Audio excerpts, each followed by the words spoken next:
Hello everyone, it's the Historical Gamer once again, and today we're returning to Ultimate General Civil War. We're into the Second Manassas Campaign during the Confederate Let's Play that we're currently playing through. In our last battle, we won the Battle of Malvern Hill with some bloody-minded frontal assaults against heavily dug-in Union forces, but we used our superior weaponry as well as, in localized cases, superior manpower.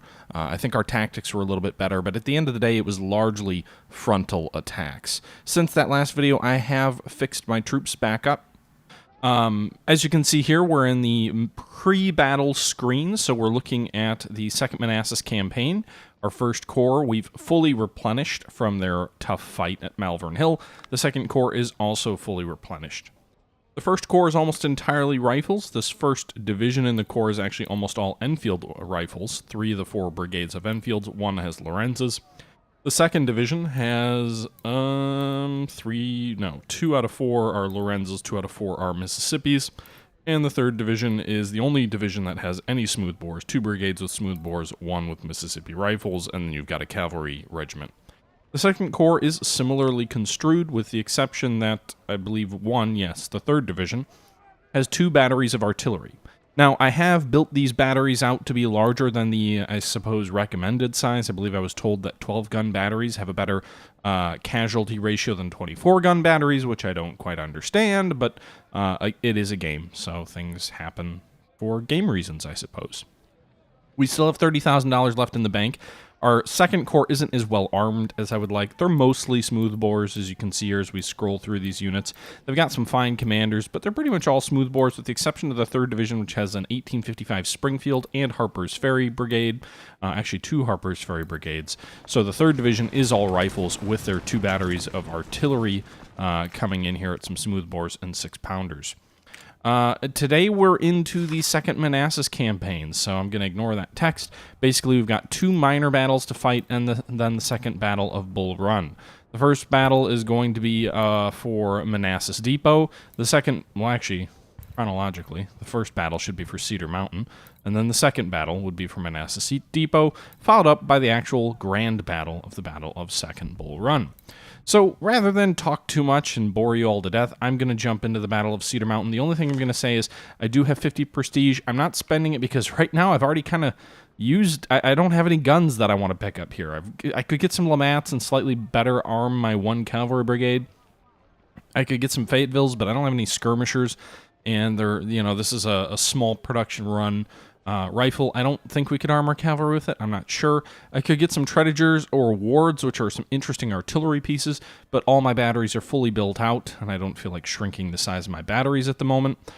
So, that's kind of where we're at right now. We've got the $30,000, which isn't enough to upgrade to any super high-quality weapons. We've got 8,000 troops, which we could start building a 3rd corps, but we don't really need a 3rd corps right now. So we're going to go ahead and jump in and fight the Battle of Cedar Mountain, August 9th, 1862, and it seems the Federals are not planning to attack soon. However, their presence at the peninsula is a real threat. So basically, we've driven McClellan back on the peninsula on his base of supplies at the James River, and the Federal army of 120,000 men here are cowering under the guns of the Yankee Navy, which is preventing us from being able to destroy them. Meanwhile, the Yankees are coming south with a new army under General Pope. Actually, this particular force will be under General Banks. So you can see here there's a corps under General Banks. We need to develop a bold strategy and strike the enemy's supply line around Manassas. The Federals would be pressed to respond by relocating forces from the peninsula and loosen their presence near Richmond. Advance rapidly to the north, around the right of the Union Army, and cut the Orange and Alexandria Railroad, breaking the supply line. Okay. We only get a little bit of prestige for winning. We get a lot negative if we lose, and we get $75,000 and 5,700 replacements if we win this battle, which I have every intention of doing. Thank you very much, Gallant. Okay, so you can see here that we have up to 14 brigades that we can bring with us, so this is actually going to be a pretty big battle. We're going to put in our first corps, which is our more experienced corps with the better weapons. You can see here that we can bring almost the whole corps to bear, not quite. And you can see we're going to be on the offensive. So, let's see here. Actually, The first corps has all of our good units with all of our expensive weapons to replace. So let's go with the second corps instead. These guys could use some experience anyway. And the casualties there will be easier to replace because they're not going to be using as expensive guns. So we'll go with the second corps, actually. Both are about the same size. Both have about 25,000 or so men. The second corps is 25,000. The first corps is 24,000. First corps is 72 guns. The second corps is 96 guns. We have that additional battery. So let's go ahead and jump in. The Yankees have been alerted by our presence and sent a force to halt our advance. Hey, Kushin. I'm playing your favorite game. They've occupied that ridge above Cedar Run. We have no choice but to attack and repel them. Okay, so I think I made a good choice by using the cheap guns, given that it looks like it's going to be an attack against a fortified position with very good terrain defending it. I think our best bet's probably going to be attack. If I remember this battle, it's going to be attack up this road line where there's a little bit of an opening and maybe turn their flank and come in. There's also some cover we can use as we approach that line. So I think that'll be my general approach. So we'll go here. And I'm not going to think too hard about it. I think I'm just going to kind of go in and, you know, with our head down, if you will. These guys have Harper's Ferries. I probably want to protect them a bit because these are really expensive and difficult to replace weapons. Because I don't want to take more casualties than I need to. All right. These guys have Harper's Ferries. We're going to treat these guys like Napoleon's Old Guard. These three brigades with their rifles. All right. We're going to use the good terrain here. So those are the Palmettos are basically just a modified 1842 Springfield. Put the artillery in the open so hopefully they can see and shoot at something. Johnson, our corps commander, over on the flank. Our supplies over here, and there you go. So let's go ahead and start. We're going to go ahead and pause, and we're going to go ahead and zoom out. So first thing we're going to do is we're going to take this brigade. We're going to swing around the enemy lines here. Hopefully we're going to flank them, but we'll see. I'm guessing they're in this wood line here. So we're going to swing our army around and try and flank the position by moving through these woods. That's my end goal, is to kind of use these woods as a shield for our movements and prevent us from losing too much in the way of casualties here. No way of playing this multiplayer yet. No, Clandiff, there is no multiplayer in this game at this time. Our artillery is going to move forward here in the open, kind of, but also in a little bit of cover by that farmhouse. Ideally to provide some close support, and we'll move in our elite troops here as well, kind of in the rear of the main effort here. And I think that's all we've really got to do. We'll move Johnson up. We'll go ahead and hit play. Okay. It's 3 in the morning your time, Gallant. Well, I will let you guys know that my streaming schedule may be intermittent, if you will, today. So I'm not just going to stream for a short period of time, but what I am going to tell you is that I may have to leave to go pick someone up briefly. So at any moment, I may have to duck out to take a call and go pick someone up, but then probably an hour to 2 hours after that, I will be back. I do intend to be up kind of late tonight playing. I just don't know exactly when and you know when that call will come. Okay, so you can see here our troops moving forward. We still haven't spotted the enemy. Probably should move some skirmishers forward here, so we'll do that. Wraith skirmishers, move them into the woods, get a little bit of a better eye on the enemy. Okay, so you can see here the enemy. There are some enemy troops here on our right. Let's see if there's some enemy cavalry up here. I thought I had a brigade in my first corps, but maybe that's only my second.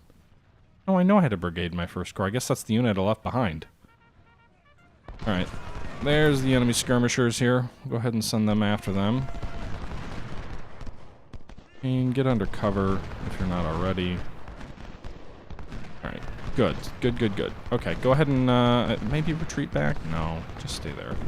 Alright, so the enemy is further back in the woods than I had thought, which is just fine because it means we can get into position more easily, I think. Alright. Shit.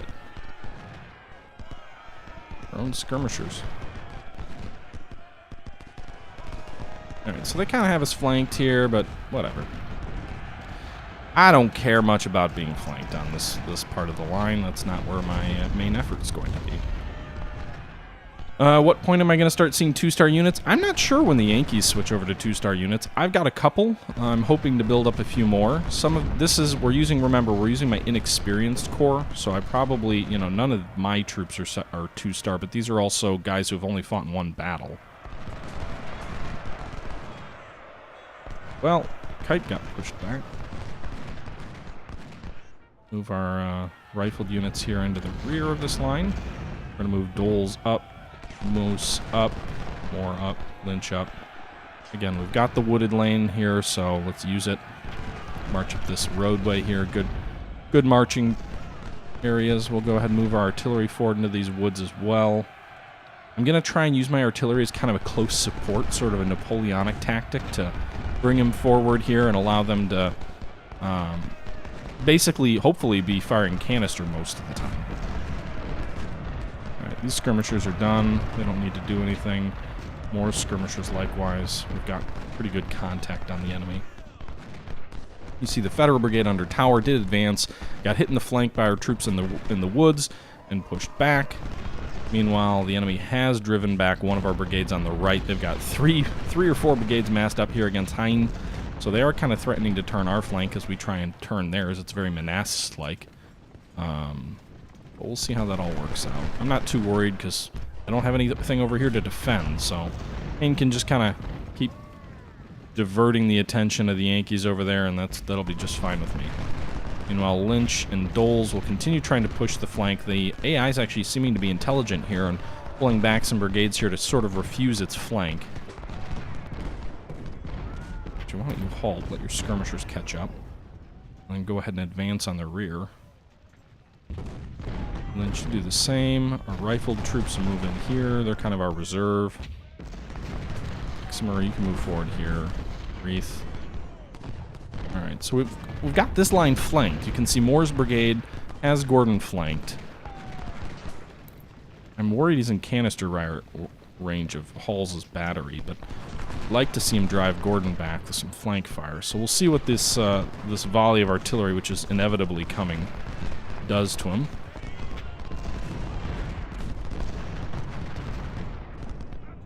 Actually, Gordon's being driven back, so he can shift his fire anyway. Race, Hexamer, everyone can push forward. Celt skirmishers are dealing with the Yankee skirmishers here, so Celt can move forward as well. And we're slowly turning this whole federal position, or at least that's the objective. Hein has lost more than he's, or Henny, or however you pronounce his name, Heine, has lost more than he's inflicted. Okay, yeah, that's too close for comfort. Close that range and hopefully push those guys back.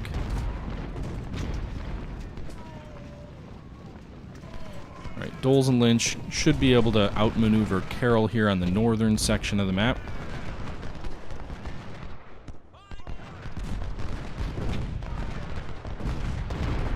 Moore is wounded. He's the guy fighting at point-blank range with this enemy artillery. Alright, that volley pushed him back successfully. Lynch will move up here. Bear, you'll advance. Hexamer, you'll advance. Wraith is pulling back when I don't really care. Alright, so let's bring some of our reserves forward. Let's also move our artillery up here, I guess to the north. There's a little bit more open ground up there where they can be useful. Actually, we'll put one up there. Battery will go here. Alright, Johnson, you can move further. You can keep the supplies coming forward. And we're continuing to turn. Shrapnel shells for the cannon. Yeah, I think there is sort of a case shot which has some shrapnel in it. You kind of see like an intermediate range weapon that's just before canister, but not quite at canister, where you get like an exploding and rippling effect in the enemy lines, and I'm pretty sure that's the equivalent of case shot, which my understanding of case is it's similar to shrapnel, although not exactly the same thing. Alright, Carroll's been driven back here on the northern plain. Dowell's boys are retreating generally. Or keep advancing through that wood line. And just got a nice little last volley in on Carroll. The 1855 Brigade comes up in reserve. We've got artillery up here, and we're starting to get around their rear. Alright, bring that artillery further forward. I'd like to try and get some real... I have not used this artillery pretty much at all in this battle so far. Might have fired a few rounds, 25 kills, but nothing meaningful. The South, Stones River, the hardest battle for the Confederates. I believe it. It's not an easy one. I've fought it. I'm trying to remember what happened. I think I won it, but it was not easy. If the Yankees can withstand that initial sort of surprise and being overstretched, that battle is pretty easy as a Yankee soldier. All right, keep advancing. Keep up the pressure, boys. Press on. All right.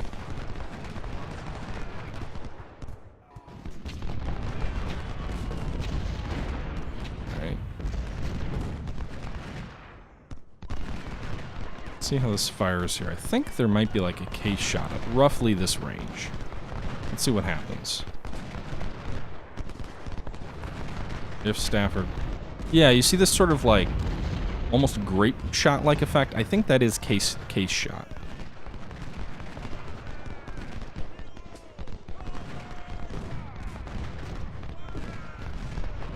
Alright, so we've got Haynes' brigades losing pretty heavily. Everybody else seems to be doing okay. Those you should really be shooting at this battery of artillery.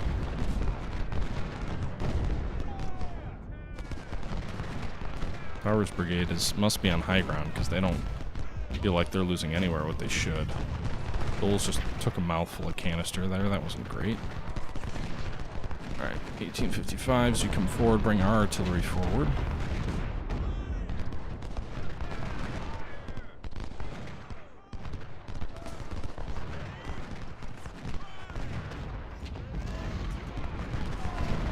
I'm not using a couple of my brigades, but I'm okay with that, honestly. Why don't you shoot at these guys? Shoot at the damn artillery. They're the ones who are causing you the most headache.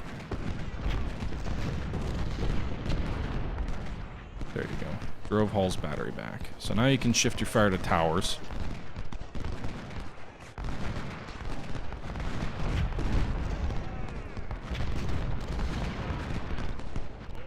Nice. So Lynch fired a volley, then the 1855s kind of stepped in front of him.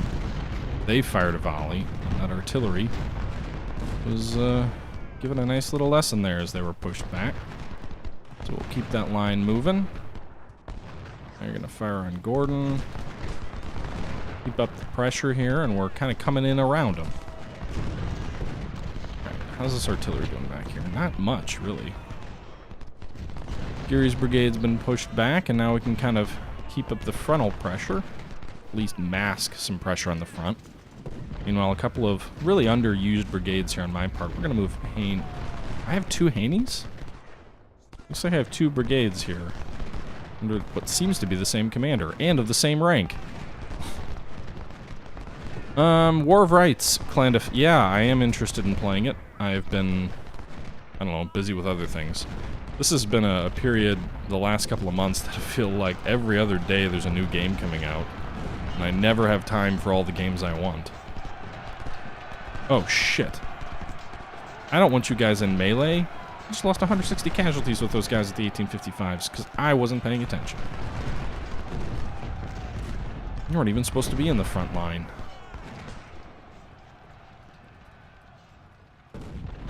Well, I don't think, I mean, Clandif, the game's still in beta or whatever, right? So I don't think the current player base is really anything you can judge the game on. I don't know, that's my impression.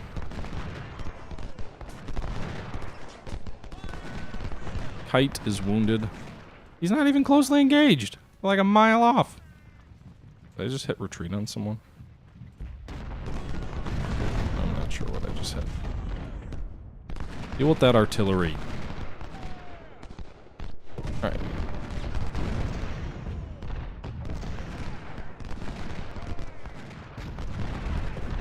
There you go. Nice little volley by Moore, whose troops are doing just okay. Bring Stafford's battery up. Bring Hexamer up.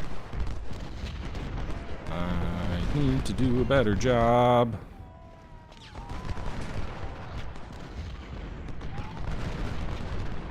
Alright, shoot at the damn artillery. Oh, wow, I think 3 brigades just all shot at that artillery. That works. Alright. Coming in toward their rear. And I think we're doing okay here. Hello, hello, Neuhauser. Alright, that artillery is gonna be dead.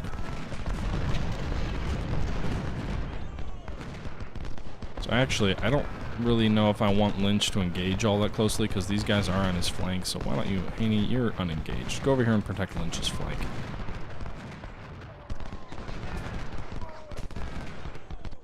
Green's brigade, 2,500 men strong. That is a big brigade in good cover.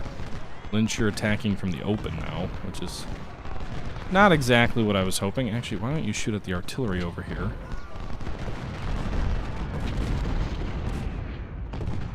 Cavalry can be useful in this game, but in general, I think they're...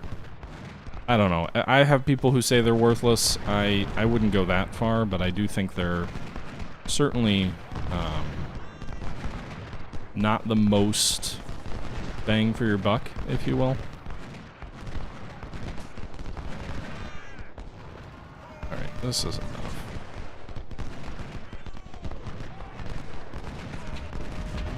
Drive these guys back.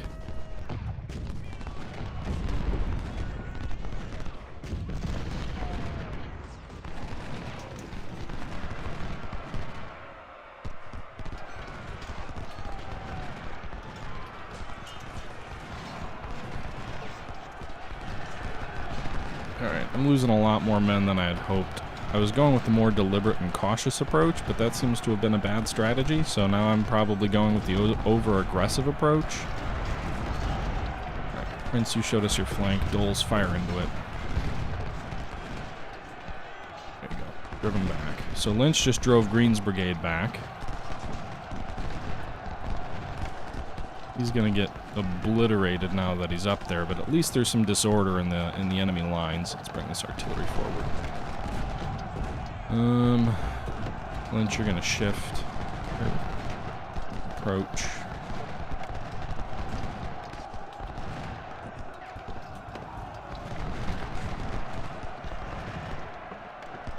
Alright, I'm just trying to get the damn objective here. Alright, that artillery's gone. Nice. Lynch is retreating, that's fine.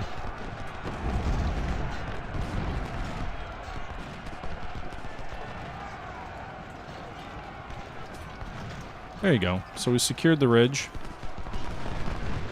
Now we just need to push forward with our troops and we should be good. The enemy is in really good terrain, which can make things a little bit difficult.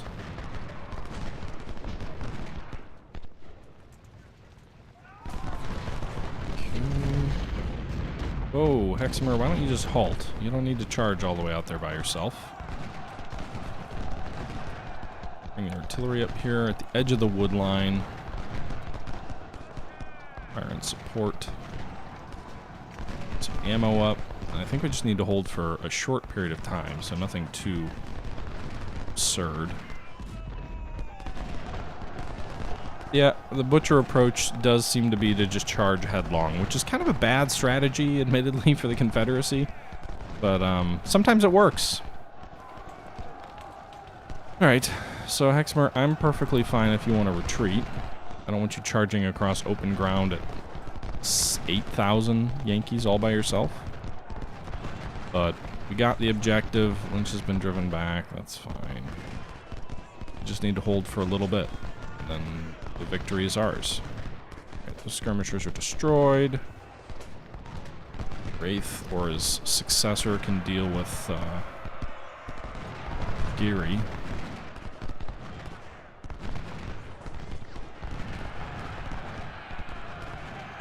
Alright, we're going to have 2 brigades firing into Geary as he closes with Wraith here. You can see they're in melee. But now, all you gotta do, you fire into him. You fire into him. And there he goes, routed backwards. As soon as they disengage here, come on, Wraith, don't charge after him. Just shoot him. Shoot him in the back from like point blank range.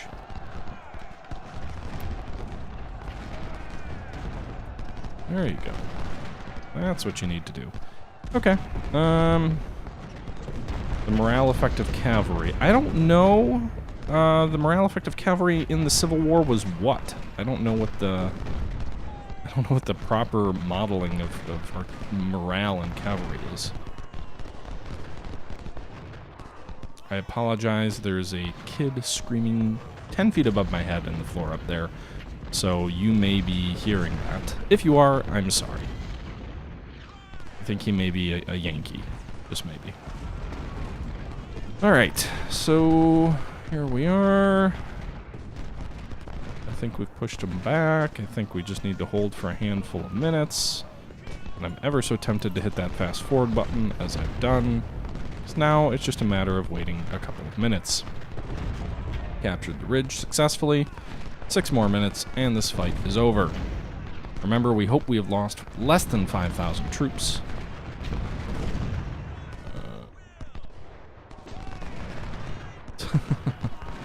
Yeah, but that's not really the case with cavalry in the Civil War anyway. Alright. Let's finish that battle. I'm just going to lose more men for little appeal. So we lost about 4,600 men. That means we get about 1,100 men more back, or 1,100 more reinforcements versus our casualties. We did lose 5 guns, but we actually captured, holy crap, we captured 40 enemy guns. And inflicted nearly 2-to-1 infantry losses. Take a look at the goods. What did we rescued? We lost 5 guns, but we rescued 2 of our own, so we really only lost 3. Meanwhile, we captured 9 Napoleons. I thought it said 40 guns. Oh, no, the enemy lost 40 guns. So we captured 9 Napoleons, which is great. You know, those are good guns. We lost 3 of our own weapons, which means we netted 6. All right. Let's see here. Nothing really of note. Captured some Enfields and Lorenzas, not a lot of them. Rescued some of our Springfields, captured some of the other ones, hopefully to replace our own losses. Captured some 1855s, rescued a few as well, hopefully again to replace our own losses. Same for the Palmettos. Rescued a whole bunch of Springfield 1842s. It seems like the Yankees have moved past the Springfields, though, because we didn't capture any. That's concerning. That means the Yankees are getting better guns. Alright, so we got 5,700 reinforcements, $75,000. Also worth considering, because we've really been working on this medicine piece, while we lost 4,600 casualties, theoretically we should have gotten 12% of those back. So better than... I can't do math, guys. Help me out here. 12% of 4,600 is more than 460. I know that much. We're going to put that 1 career point of ours into medicine here to bump that unit restore up to 14%. Casualties just coming back automatically. Meanwhile, we did lose a few officers of note. Let's go ahead and replace our losses first. You can see 262 there, 477 here. They're all Springfield 1842s, though, so basically free to replace at least most of them. Why am I... Oh, am I going with veterans? Did I have the veterans button clicked? Whoops. Well, so I was paying money for those replacements. That made sense. The Observant Gamer. That should be my channel's other name. Alright, so going through here, working through some of our armory and losses. Sir, yes, sir! I don't really think it's worth, you know, paying the veterans cost for these 1-star brigades. And we've got enough Harper's Ferries to cover our losses. Looks like we've got enough Springfields to cover our losses. So that's all good. Artillery, we do have to replace 3 howitzers. We've got 2 in inventory, so that's free up till the 4th. Or third, and then we've got 1 howitzer to replace here. So everything, we're inexperienced troops. We've still got 82,000, so that's 52,000 more than we started the battle with. We've got some officers to replace. 3 officers, 2 were wounded, 1 was killed. We've got Brigadier General Camdus Wilcox available, so we might as well assign him command, which is going to be excellent. Brigadier General in charge. Meanwhile, we've got some lieutenant colonels, but frankly, I'm going to go with recruiting some new full-bird colonels, given the size of these brigades, and I want them to fight effectively. We'll ignore those lieutenant colonels for now. So we've replaced our losses. We've replaced our officers who were wounded, and now the Second Corps is a little bit more experienced. And as far as a video dedicated to all the cannon in the game, do you mean like a video of talking about each one of the individual guns and their traits? Because that could be interesting. I'm not going to do that. Probably ever. Certainly not right now. But anyway, there you go. So the Second Corps gained some experience. I probably should stop using them because Albert Sidney Johnson is about to outrank yours truly, the historical butcher. So we got to be mindful of that. But other than that, successful battle and a victory. All right, everybody, that's going to do it for the Battle of Cedar Mountain, which was another Confederate victory as we roll through this campaign, beginning the Second Manassas Campaign on the right foot.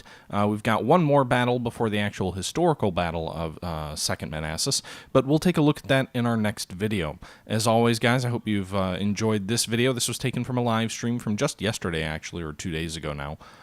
So, let me know your thoughts below, and until next time, this is the Historical Gamer saying thank you for watching, and I'm out.